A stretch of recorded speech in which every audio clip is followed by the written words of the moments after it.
Olá, tudo bom?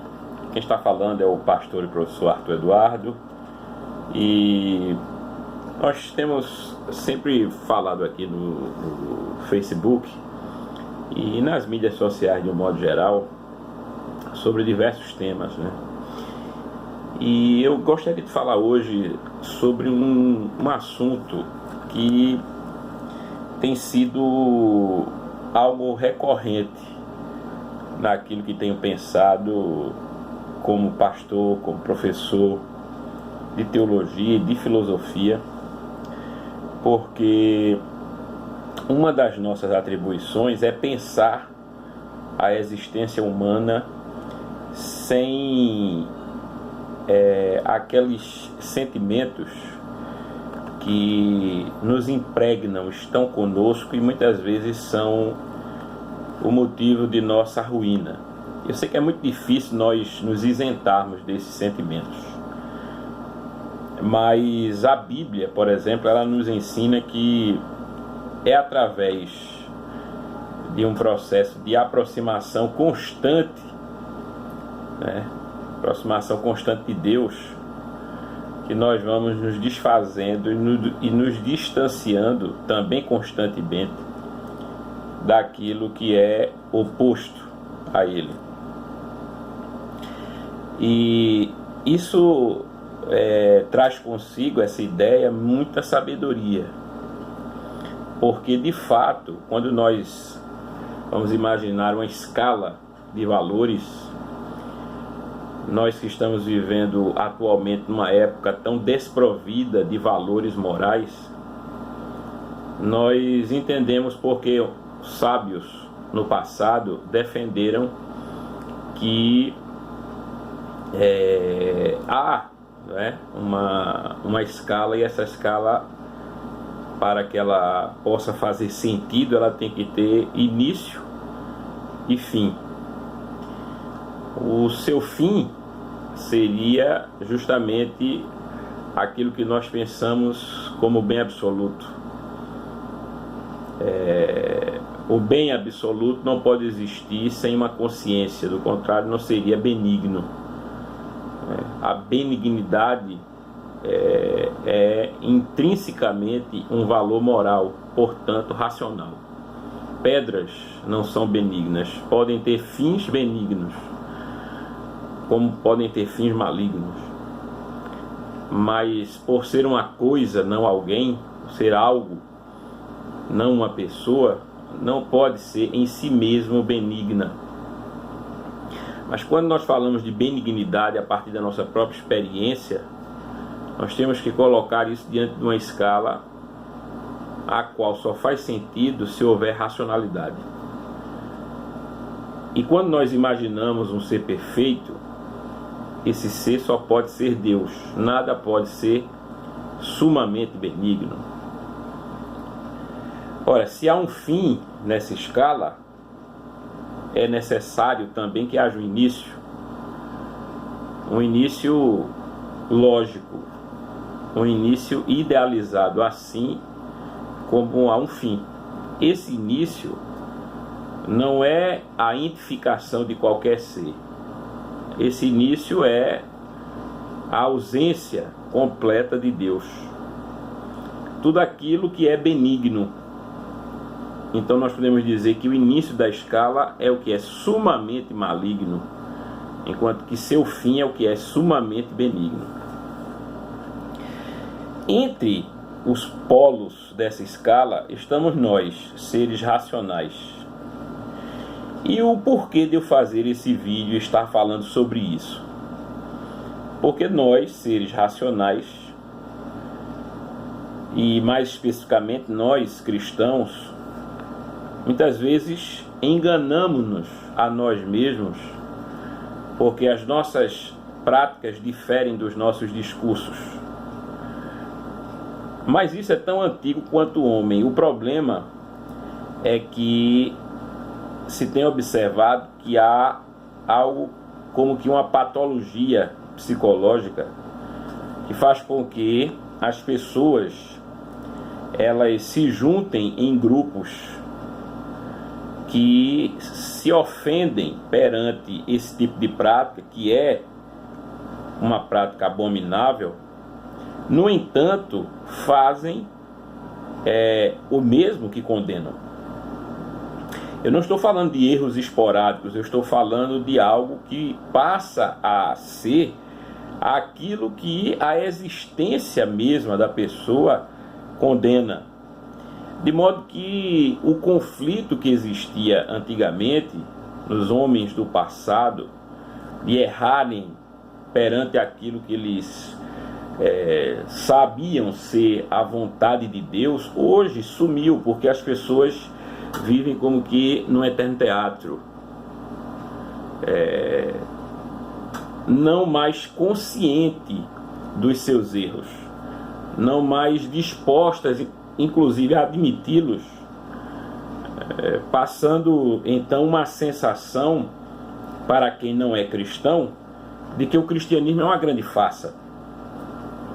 Eu tenho para mim que hoje, por causa de muitos pseudo-cristãos, a maioria delas de maneira eminentemente piedosa, não é? Espiritual, por causa desse pessoal, muita gente, entendeu, que não é boba, não adere mais ao cristianismo, não é? Não mais se converte a Cristo, não a igrejas, denominações ou ideologias religiosas, mas a Cristo.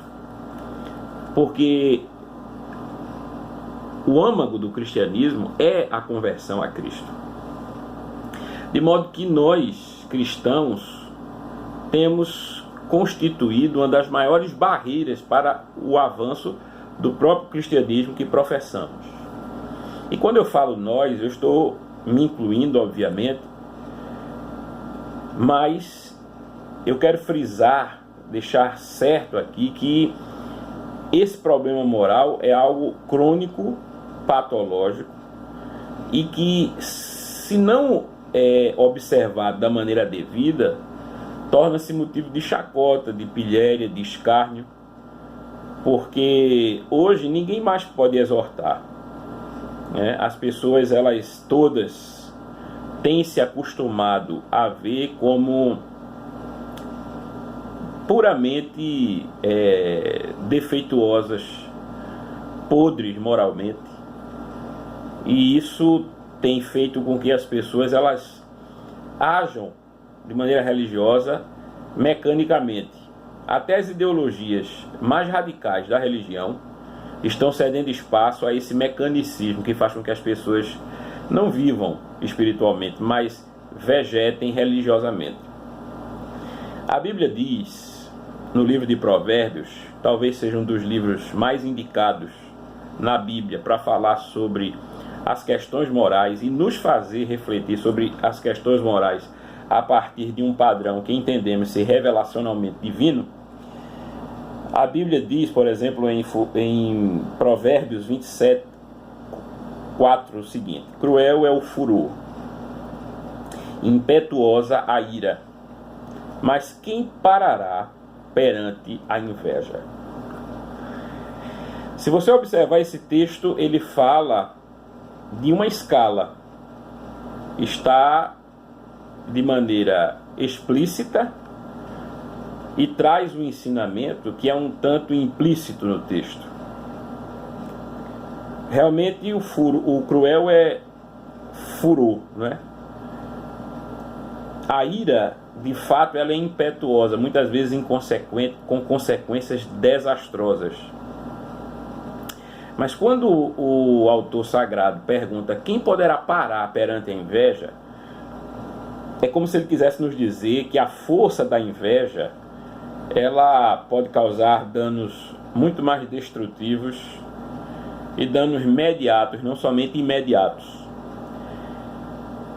A ira e o furor, por causa da sua impetuosidade e crueldade, respectivamente, causam danos, no mais das vezes, de maneira imediata.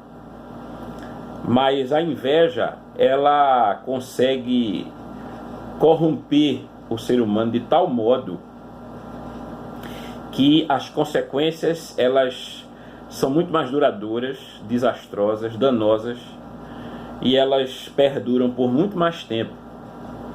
Porque a inveja, muitas vezes, para ser satisfeita ou dar a ilusão de satisfação, ela necessita de sempre algo a mais. E é por isso que a inveja consome, porque por mais que nós nos alimentemos dela ou daquilo que ela nos proporciona, jamais nos satisfaremos. A inveja é algo tão sério que você observa, você vê, você sabe de pessoas que admitem serem até furiosas ou impetuosas, iradas. Algumas pessoas admitem esse problema, mas outras pessoas, mas é muito difícil você encontrar pessoas, saber de pessoas que admitem ser invejosas.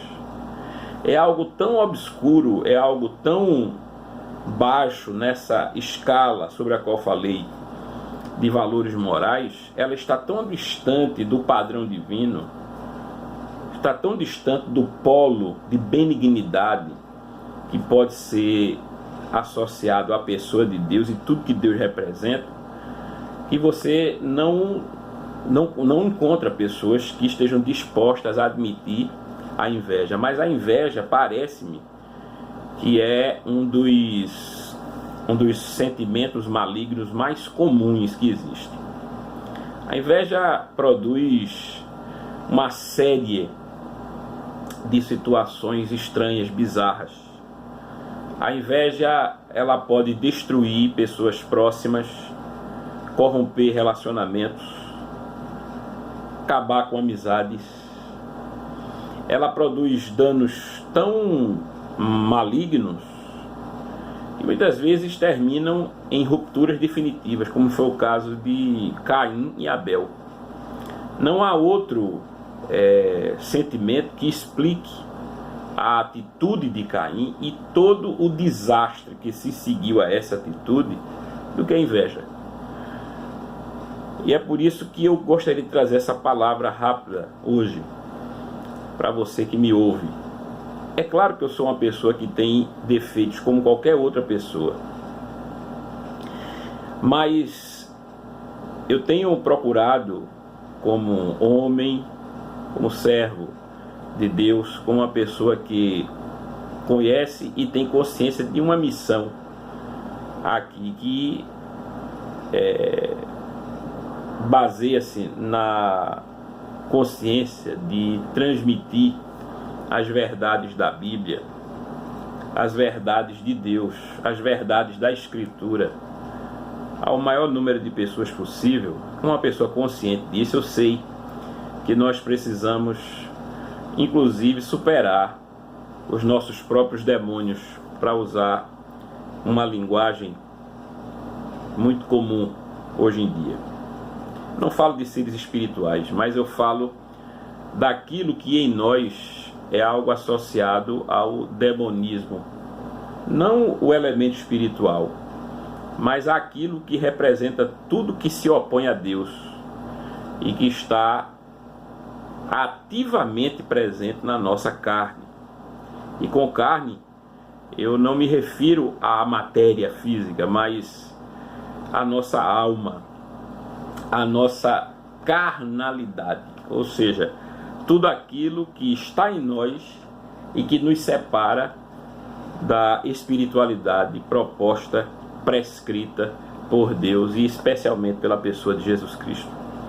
Nós somos uma raça, um povo muito difícil, porque manchados como somos pelo pecado, nossa tendência é sempre inclinar-nos aos maus desejos, à imoralidade de uma forma geral. Mas aqui fica o aviso, né? A inveja, por exemplo, que é um dos piores desses sentimentos, ela é uma força incontrolável quando encontra guarida no coração. A pergunta retórica do escritor sagrado em Provérbios 27:4 não é à toa, né? Quem poderá parar perante a inveja? Quem poderá se conter? Quem poderá resistir perante a inveja, a sua ação e os seus efeitos. Você fique com essa reflexão. Pondere os seus atos, pondere suas atitudes, observe bem o que é que lhe motiva. Se o que motiva você é de fato um sentimento de produzir algo bom, e você que é cristão professo, se é a produção de algo que vai glorificar a Deus e expandir verdadeiramente seu reino, ou é algo para o engrandecimento próprio, muitas vezes escondido atrás de um palavreado religioso, atrás de nomes difíceis, né, típicos do status quo religioso evangélico dos dias atuais, e na verdade você está se consumindo pelo orgulho e pela inveja. Minha oração sincera é que Deus nos livre de nós mesmos nesse sentido, que nós não cedamos à tentação da inveja para não querermos aquilo que não nos compete muitas vezes, ou aquilo que pode estar ao nosso alcance, desde que nós busquemos pelo caminho correto. Essa é a minha palavra hoje, nesse rápido vídeo, para todos aqueles que me ouvem. Que Deus abençoe. Eu gostaria de convidar você a conhecer nossa página do pastor e professor Arthur Eduardo no Facebook, e também a página do nosso instituto, o Instituto Aliança de Linguística, Teologia e Humanidades.